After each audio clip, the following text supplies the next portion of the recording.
If you like this video, why not subscribe?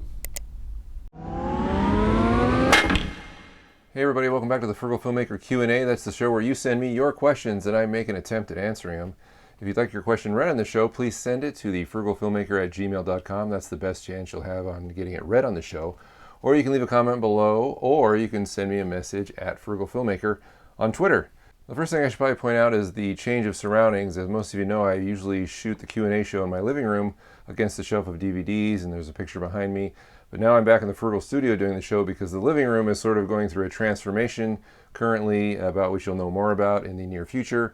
But right now, that portion of the home is basically unusable. So I'm here in the Frugal studio, kind of unfortunately, because I kind of liked breaking up these Q&A shows with a different background versus this background, which you kind of see on all my other videos. So I apologize for that, but it of course doesn't destroy the show, it just gives me a different background. So if you didn't catch my video last week, it was all about the new YouTube card feature, which is supposed to replace annotations. There's a little bit of controversy about that. And I go into detail about how to use the YouTube cards and how there's some things from the annotation system that should be ported over into YouTube cards if it's going to replace annotations and blah, blah, blah.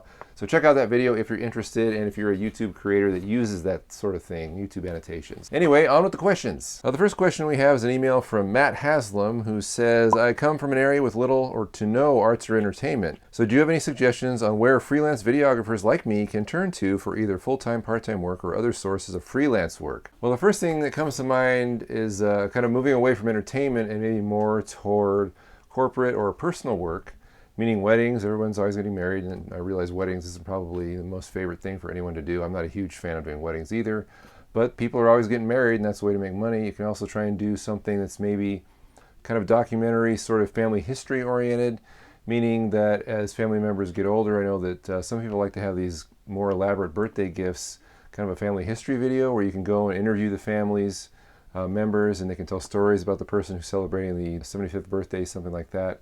And you can interview all those family members. Of course, that's kind of a more something you might have to go find because not everyone's necessarily out looking for family history videos, but you might have to pitch that idea to certain people. If anybody else out there has any advice for Matt, since Matt's kind of in a small town, again, with not a lot of entertainment industry, so if you have an idea for Matt, please leave a comment below and help him out. Our next question comes from Luca Jackson, who says, I like to make short little videos with my friends, and we always try to be as professional as possible. The camera we are using is a Panasonic HX-WA10, which is pretty good, but I recently discovered I had a DSLR camera lying around, namely the Pentax KR. So I was wondering, would it be worth it to use the DSLR over the Panasonic, even though the Panasonic shoots higher quality? So that's actually a really good question. I think it all depends on what look you're going for. And I've kind of mentioned this more in the past, how camcorders can have a higher resolution, but they also look very electronic, very much like the news. And if that's what you want, that's fine. But if you use something like an interchangeable lens camera, which might not shoot at the full HD resolution, using an older camera here, I'm guessing, but you have interchangeable lenses, that gives you more cinematic options.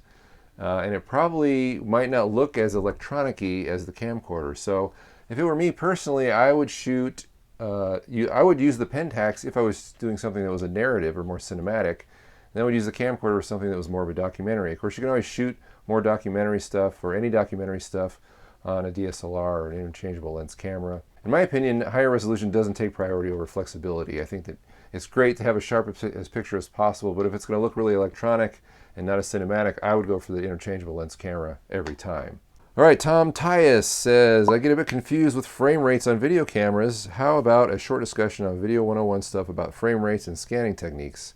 You're basically going to see 4 different frame rates when you buy a video camera nowadays, or a DSLR, interchangeable lens camera, mirrorless, whatever. The first one's going to be 24p or 24 frames progressive. I should point out that the P or progressive means you're just taking 24 complete images per second. So in the old days, they were interlaced, which I'm going to talk about in a second here, but now everything's progressive. The digital age, everything is progressive. You see 24 frames in a current camera, and it's going to be 24 pictures, 24 complete images. And 24 frames, of course, is the old cinema standard. Movies were shot in 24 frames per second on film, and so we get that kind of carryover to video cameras. And if you have 24 frames per second, it's definitely going to look more cinematic than something that's shot at 60 interlaced frames or 30 frames progressive, which is a more newsy type look. So 30 frames is the next one you're going to see. That's probably the most common frame rate you'll see on consumer cameras, especially entry-level cameras. They'll almost always be now 30 frames per second, 30 frames progressive. The 60i is an older format. that you don't see as much anymore. It's still included on some cameras, but it's the old style of shooting. I mean, it's the old frame rate, which was made for analog television because they couldn't cram all the information into 30 frames, so they had to alternate it, and you got 60 frames, but they were kind of half frames. They were interlaced or kind of blended together. That's kind of what you see on the news, that newsy look, very electronic-y, kind of cold look, soap operas, etc. Then there's also 60p, 60 frames progressive, which if you shoot at 60p and you have a 60p timeline, it's going to look more like the news, more electronic-y. But if you're shooting the bulk of your project at 24 frames per second, let's say, or 30 frames per second, and you shoot certain sequences in 60p, like something you want to shoot in slow motion, you can then slow that down in post and put it on a 24 frame or 30 frame timeline, and you'll get slow motion. Under our comments from last week's videos, or last week's Q&A, we had a comment from William Perry who said, "Are you all corporate and weddings and commercial, or do you have any film projects in the works? Love to see some samples if you do." Well, I've always got some film project in the works, even though it might not be at the forefront of my list of things to do because I've got to crank out these videos every week. But if you're wondering about videos I've done in the past, there's a playlist with all my short films or most recent short films in the last 3 or 4 years, and I'll leave a link to that below. And I actually don't do as much corporate stuff as I used to do because I've been doing this YouTube stuff and I've had a different full-time job.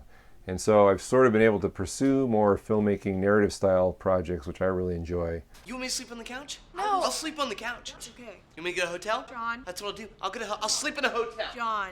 I'll do it. John! So I'm definitely not a corporate commercial wedding type of person. I don't do that much stuff as much anymore as I have in the past. So take a look at those films if you're curious and let me know what you think. We have a comment on my last video about YouTube cards from Howard Johnson who says, "Would you do a video on how to make the computer screenshots that you use in your videos? Your screenshots are always so easy to read compared to those that are produced with programs like Camtasia." Well, thank you. The program that I've been using is Open Broadcaster software. I actually made a video a few months ago about using Cam Studio. That's what I would normally use, and somebody in the comments said, "Hey, try Open Broadcaster Studio. It's really good." And so I did, and I was amazed at how much better it was than Cam Studio, that I've completely dropped Cam Studio. And now all I use is Open Broadcaster software. And all I'm really doing is taking a complete screenshot of my computer with that program, and I do whatever I do, and then I take that video file and I basically cut it up or edit it, and I crop, zoom in on certain portions of the edit, and that's how I do those little close-ups. I mean, it's really simple. I should do another video though about Open Broadcaster software because it's really good and more people should use it, and it's not as glitchy or buggy as Cam Studio, and not to mention the fact that Cam Studio was giving people viruses and malware and stuff unbeknownst to me, or I wouldn't have recommended it. So check out OBS. I'll leave a link below in the description. All right, that's all the questions we have this week. Thank you so much for submitting them. Hopefully I answered them in a way that can be helpful. If you'd like a question read on the show, please send it to me at thefrugalfilmmaker@gmail.com.